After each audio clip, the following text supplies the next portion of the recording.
Welcome to another video. So, you know how I've talked about Traycer before? It's been my go-to for planning and verifying AI-generated code. The whole workflow of chatting with it, getting phases, handing off to Claude code, and then verifying changes has been a game changer. But there was always this one issue that bugged me. And if you've used Traycer for bigger projects, you probably know exactly what I'm talking about. When you're working on something like a full authentication system or a complete feature with multiple phases, you still had to manage everything manually. You'd create a plan, hand it off, verify, then create another plan for the next part. It worked, but it felt disconnected. Your plans and tickets lived in Traycer, but they didn't really talk to each other. The context from one phase didn't naturally flow into the next.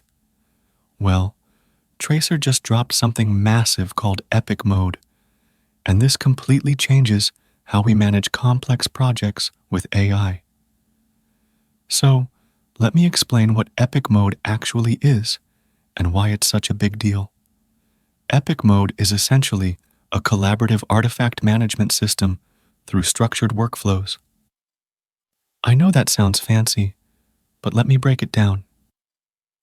Instead of having one master document that gets outdated the moment your project evolves, Epic Mode uses what they call a system of mini-specs. These are focused documents that address specific aspects of your project. You get two main types of artifacts here: specs and tickets. Specs are your high-level documents that capture requirements, design decisions, and technical planning. Think of things like product requirements documents that define what problem you're solving and what outcomes you want, or technical documentation that outlines your architecture and implementation strategy. You can also have design specifications for user flows and interaction patterns, and even API specifications for your contracts and endpoints. The key thing about specs is that they're living documents. They evolve as your understanding of the project deepens, which is kinda great for real-world development. Tickets, on the other hand, are your actionable work items. They translate those high-level specs into concrete implementation tasks. Each ticket has clear acceptance criteria and status tracking, going from Todo to in progress to done. So, it's basically like having a proper project management system built right into your AI coding workflow. Now, let me show you how this actually works. The Epic Mode workflow has 4 main stages. First, you select a guided workflow structure.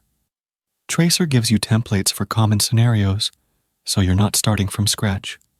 Second, you provide your requirements or problem statement. Just tell it what you're trying to build, like we've done before with phases. Third, and this is where it gets really interesting, you engage in an AI-assisted dialogue. But it's not just a simple chat. The AI actively asks clarifying questions and helps you make decisions. It tries to surface constraints and what they call invisible rules rather than just assuming things. This elicitation-driven approach means fewer surprises down the road. Fourth, once everything is defined, you hand off the selected artifacts for implementation. And here's the cool part. There's built-in verification that continuously validates your implementation against those specs.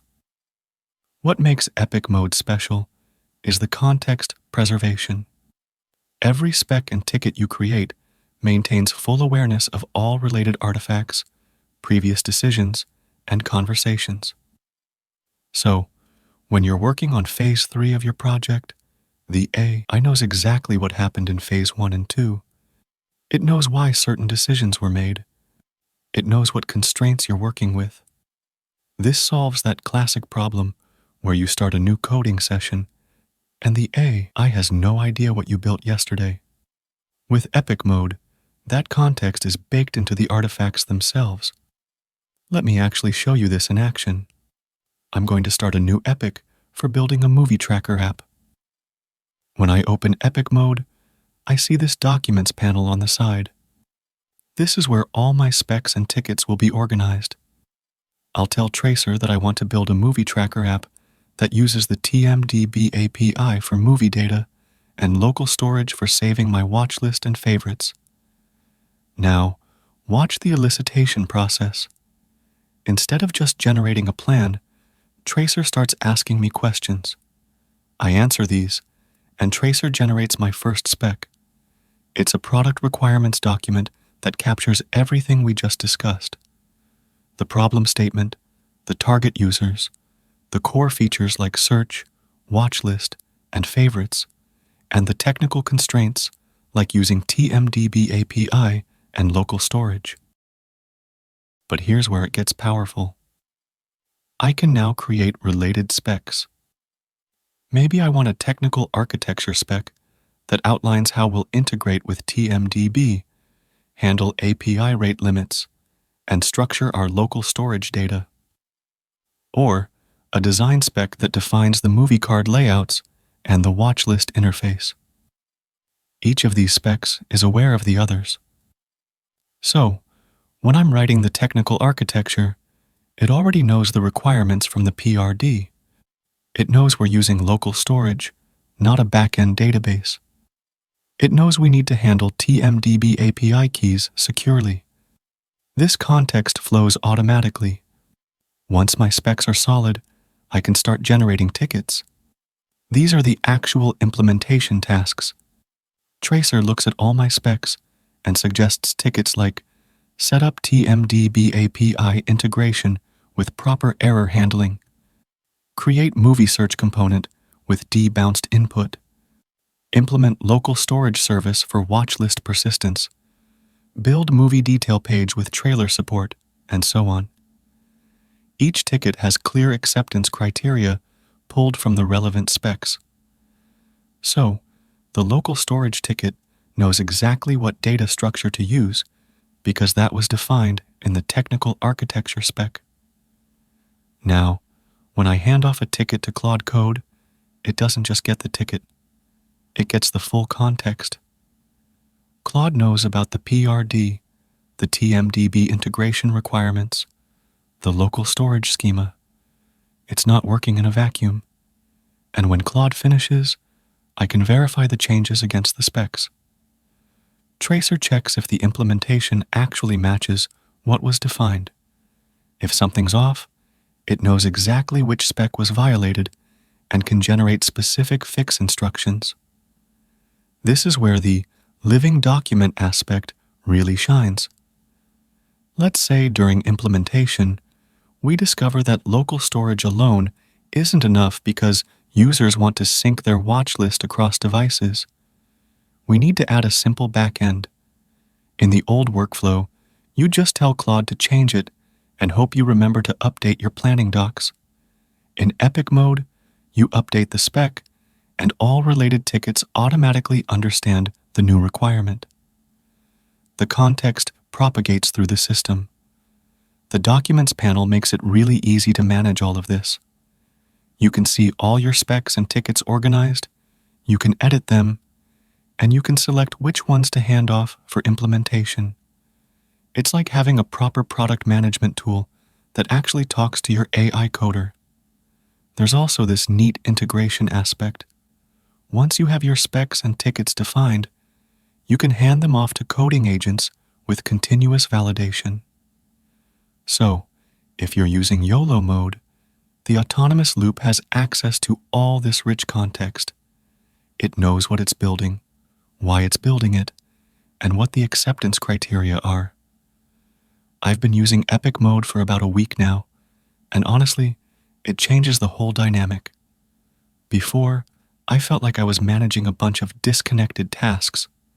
Now, I feel like I'm actually managing a project. The elicitation process alone is worth it.